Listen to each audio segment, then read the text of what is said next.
This potentially could be the best FM24 tactic so far. It absolutely cooks. It's a bang-on 4-2-3-1, which picked up a 98% win rate. If you do enjoy the tactics of this channel, be sure to leave a like, drop a little subscription, and keep commenting what you want to see next. And if you're new to the game, you got it for Christmas, welcome to the FM community. You want to browse through the videos of this channel because I've probably got your favourite manager's tactics. So be sure to do that. But let's get into the tactic testing phase of this video. And we're going to start off big with one of the powerhouses.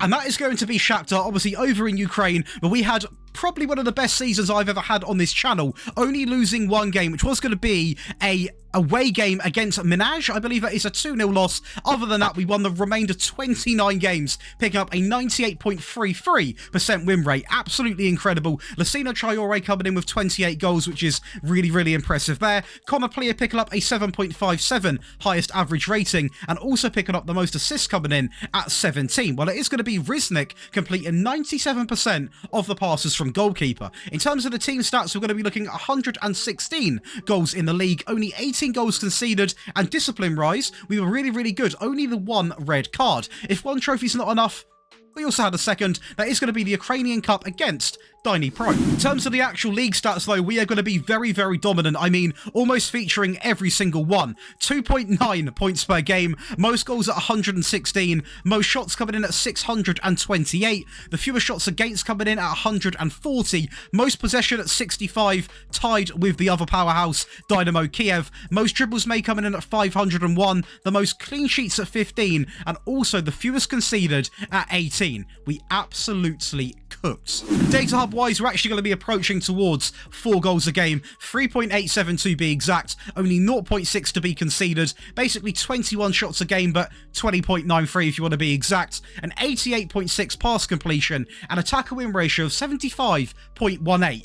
Apart from the Champions League, it's practically a perfect season. Now, over to Manchester City, I like to test with Man City to see they're in the best competitions in the world. How far can you get with them? What can you win? What can you get done? And what we got done is winning the Club World Championship, the Champions League, the Super Cup, the Premier Division, the Community Shield, and the FA Cup as well. So that is 6 trophies in one season. We scored 125 goals in the Premier League, conceded just 15, and the discipline coming through again. Just the one red card over the entire season. It is going to be Erling Haaland doing Erling Haaland things, scoring 77 goals in all competitions, and picking up a 7.76 highest average rating. Well, it is going to be Bernardo Silva, one of my favourite players in this game, picking up 34 assists, and Edison matching Riznik in the first test with a 97% pass completion from the goalkeeper spot. Now, similar to Shakhtar, obviously we did get one draw in this as well, but we did play more games. Out of 38 games, we only failed to win 2.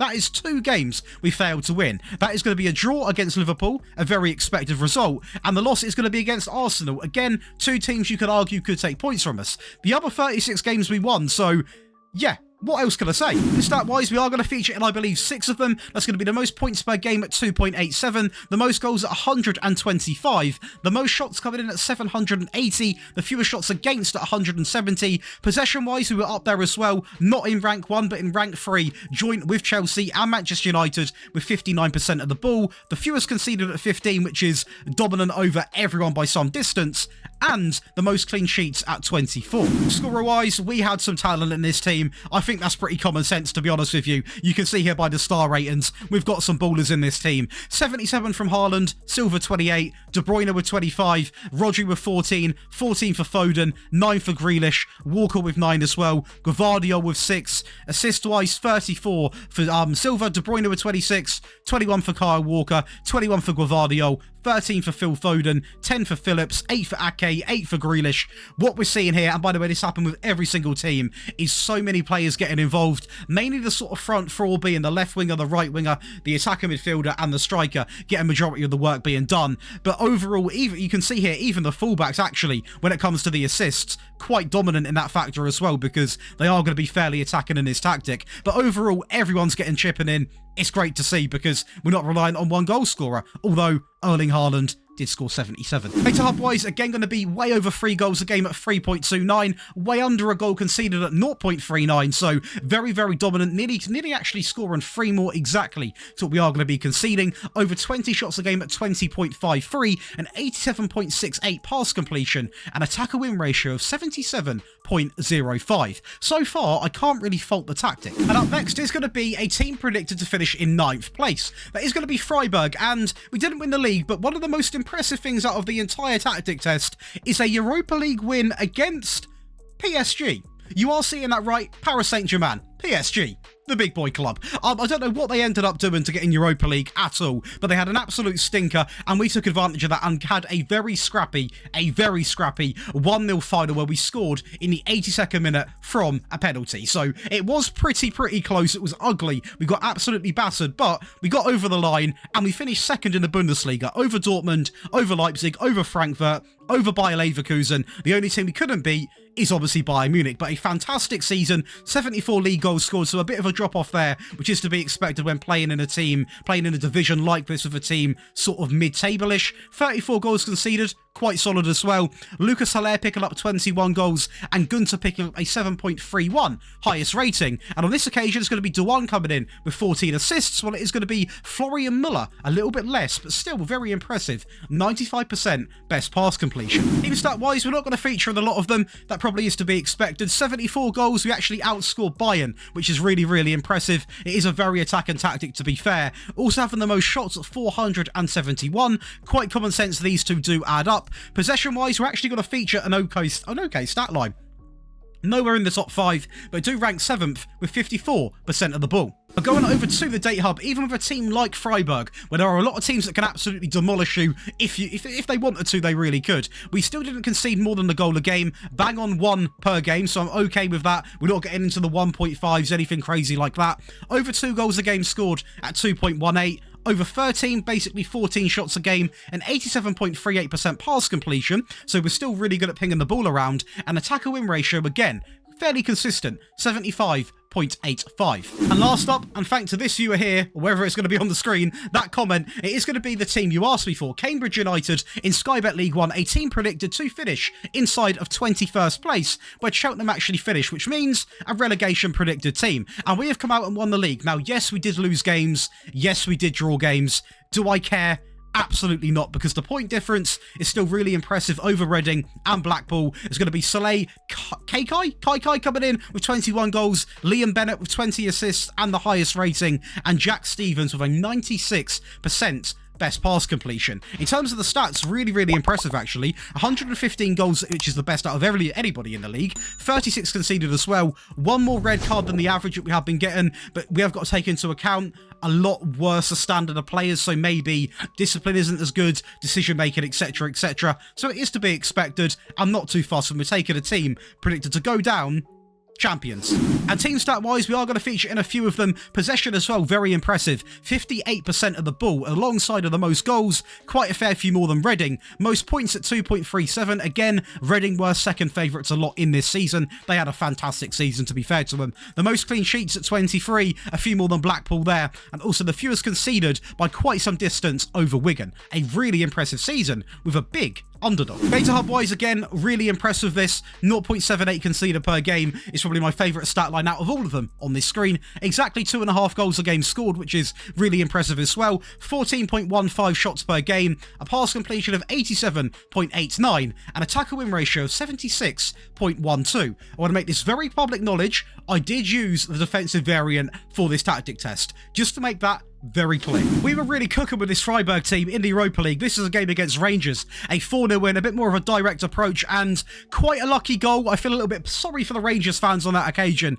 This second one, though, actually quite deserved. A great sort of recovery from that set piece. Again, though, a little bit of scrappiness, but we do deserve that goal in my opinion. Making it 2-0 before half-time. 2 more goals to come right now. Cutting it back into Gunter on the edge, back in the middle. Good give and go, and an even better finish. Nothing Jack Butland could have done on that occasion. And 1 more goal to finish it off in the 72nd minute, basically. 71st, unrealistically, actually. Into Kubler.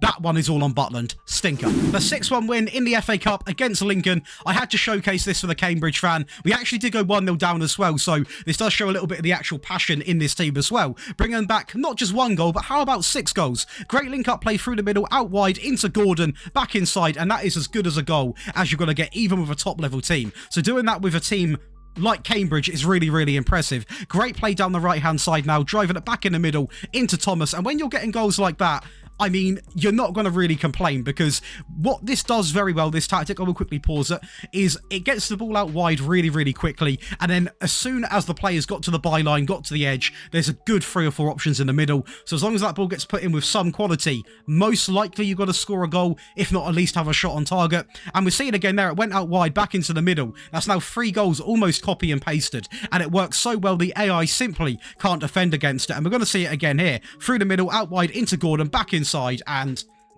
we're absolutely cooking. I felt a little bit sorry for this Lincoln team, to be fair, after a very bright start from them indeed. Cousins through into Gordon. Is he going to square it? He's going to go alone on that occasion. A bit of individual quality. 1 more goal to showcase in this game. Hopefully the Cambridge United fan did enjoy this part of the video. And do let me know what teams you want to test with in the comments below, because it could be a team you support or a team you hate. Don't care, let me know, because I love getting viewers involved, and that's going to complete the game. Now, of course, over to your favourite part of the video, that is going to be the tactic breakdown. If you are enjoying so far, be sure to leave a like and definitely subscribe if you are new. Pushing for 20k in the new year, so anything does really mean the world to me. Also, I will say, if you do want to come over and join the Patreon and join the other 1,500 people basically now, you can do so by clicking the link in the description or looking on the screen right now. There are now over 9 perks to being a Patreon. The key ones do include access to all 3 of the tactics on the screen right now. Early video and early tactic release. You get priority in your tactic and rebuild requests, 1-on-1 tactical help, loads more stuff as well, including the giveaway, which, to be fair, you can still enter when this video goes up. It's actually on the day it expires. That is going to be a £50 PayPal giveaway. So go over, be sure to sign up, get registered, and get stuck in, because it's a very good opportunity to get a little late Christmas present. But let's go over and talk about the best 4-2-3-1. So we are going to start things off with the goalkeeper. That is going to be on a sweeper keeper duty, simply on the supportive instruction. The wing-back on the right is going to be on attack, so they are very heavily involved in this system. Cross more often, sit narrower, and also tackle harder. A ball-playing defender on the right is going to be on defend, on tackle harder, and it's going to be a copy and paste job, as next to him is going to be exactly the same. Now, I have gone with tackle harder across the entire back 4, just to spoil the left-back a little bit there, purely because they are aggressive, they are going to get stuck in, and we didn't really get too many bookings through playing this way. Now, if you are playing in a really low rundown league, maybe your players have not got the best decision making, I would recommend taking it off probably the centre backs first. But if you can stick with it and it's not being too bad, you're going to notice the difference, because tackle harder seems to be quite broken in this game. And the left back or the wing back on the left is going to be on attack, on cross more often, sit narrower, and also tackle harder. Going over to the midfield, and it's going to look quite defensive. That is because obviously we've got 2 very attacking fullbacks and also an attacking midfielder. And obviously the wingers get quite involved as well. So the DM is going to be on support, on tackle harder, and next to him is going to be a ball and midfield player on support as well, simply on the default, which naturally is going to be tackle harder. Now, for some reason you don't want to play these 2, you can use a DLP if you wanted to, but just having 2 sort of real brick walls in front of this back 4 really did cement things up for us, and we still were scoring a lot of goals despite not having an attacking sort of pairing in this midfield. On the right hand side is going to be an inside forward on support, simply on tackle harder, and on the left hand side it's going to be exactly the same. Going over to the middle, it's going to be an attacker midfield player coming in on attack, on take more risks, dribble more, move into channels, and also tackle harder.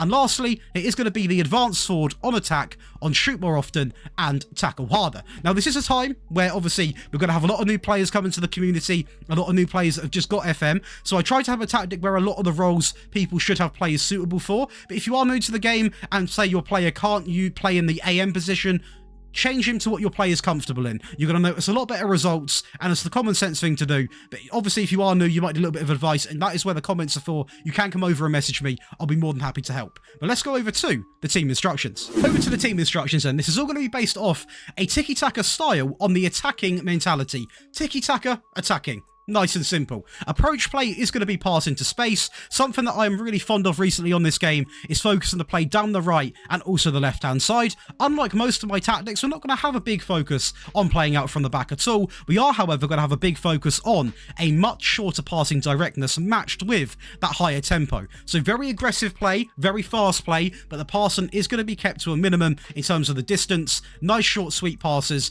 It's what gets beautiful play. It's what gets the beautiful play. We are also going to run at defence and going to opt for low crosses. Transition, and this is where I had a lot of thinking to do, because the obvious one is to have counter press on, but then I wanted to go, do I want to have counter attack on, because it will take away a little bit of the possession. I tried it without having the counter on. We didn't score as many goals as what we did having the counter on, so counter is still going to be selected, meaning your wing backs are going to push up, your wingers, your attacker midfield player, and your striker. You're still going to have enough players back, not to worry, but this still gives you good possession, as we saw obviously in the team stats. But if you are thinking to yourself, do you know what, I want more of the ball, I want more possession, I would heavily recommend leaving this unticked, but to have a bit more of a goal scoring outlet, leave it on. Distribute to the fullbacks and the centre-backs as well, while rolling the ball out. Out of possession, I have labelled this as a very aggressive tactic, therefore you can probably see what is going to come. That is going to be the high pressure line of engagement, of course, the higher defensive line. We're going to max out the trigger press to much more often, and yeah, we've got to prevent short goalkeeper distribution as well,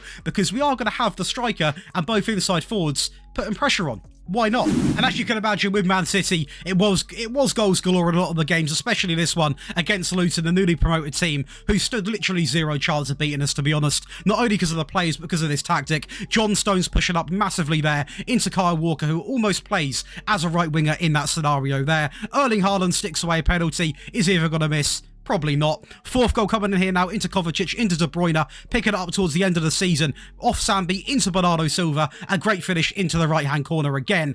And at this point, I feel like Luton may as well just got on the team bus, but we carry on going into Kyle Walker, and you can see there, when I was talking about getting the ball out wide, when he's ready to get the ball in, there's going to be 4 options in the box. This literally visualises that, and of course this one is going to go to Haaland, which is basically a guaranteed goal in football. And the last goal is going to come from actually intercepting their counter-attack from Kovacic into Jack Grealish, into Julian Alvarez, a great touch. And an even better finish. The same goes for Shakhtar. Again, a lot of the games are a lot more dominant in this league. A lot of 6-1s, 6-0s, 7-1s, 5-1s. Loads of goals going in for this team. And all goals were so different. But the key DNA of this team is getting the ball out wide and then focusing it back in the middle. And it works so well in this match engine. One of the sort of recent things I've established in this game, which I like to abuse in the match engine, because it just works really well. Whenever you seem to get the ball out from out wide, go back into the middle. There's always an option free. And obviously, it does help playing as one of the better teams in the league, but even with Cambridge we were doing the exact same game plan and it works so well. Again, out wide, back in the middle. Very lucky with that one. I think it took a little bit of a deflection off Kane at the back there, but we're not going to complain as the last goal goes in there from a great set piece. Of course, as promised, there is going to be an attacking variant and a defensive variant. Again, Patreons can download all of these in one simple click, very quickly to do so, but I do include it in the videos as well for you guys to copy, so you're not forced into buying tactics. I don't want to come across like that at all. So let's go over the attacking tactic now. It is going to be a sweeper keeper on the default instructions. Now the wing backs are going to take a bit of a knock. They're going to go from attacking to supportive because the inside forwards are now on attack, so they come down a little bit, humble them a little bit. That's the way I like to see it. They are going to be on cross more often, sit narrower and tackle harder. On the left-hand side, that's going to be exactly the same as well. So nice and simple to follow along. Both ball-playing defenders remain unchanged, so a ball-playing defender on defend, on tackle harder. The DM remains the same, on support, on tackle harder. The ball-winning midfield player, though, he gets scrapped for a Volante, bit more of an attacking option in the DM spot, on moving to channels and tackle harder. On the right-hand side, the inside forward is now going to be on attack, on shoot more often, and also tackle harder. And again, on the left-hand side, going to be exactly the same. Now, if you are playing as a small team, I always say this because I like to give the heads up to the viewers, and you haven't got players with good finishing, i.e. 12 and above, do not have the shoot more often instruction on, because you're probably not going to benefit from having it on, to be honest. In the middle, there's going to be the AM on attack, on take more risks, dribble more, move into channels, and also tackle harder. And lastly, an unchanged advanced forward on attack, on shoot more often, and tackle harder. Instruction-wise, we are, again, tiki-taka style on the attacking, so it remains the same attacking mentality, and the only change in this whole scenario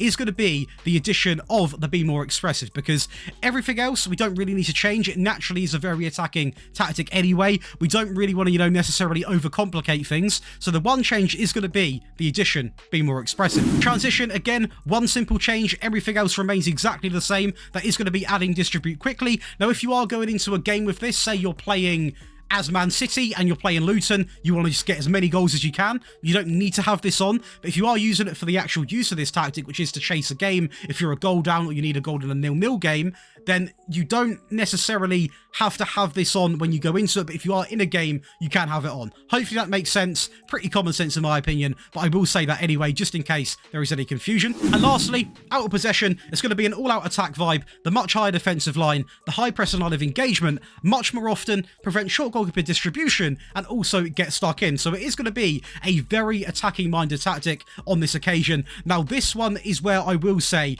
the much higher line is to be used when you are chasing a game. If you are going into a game with this tactic, the first thing I'll do before even going into the game is to humble yourself a little bit and go in with that higher defensive line, in my opinion, because in other areas, it's so attacking. That might be a little bit overkill. Done attacking.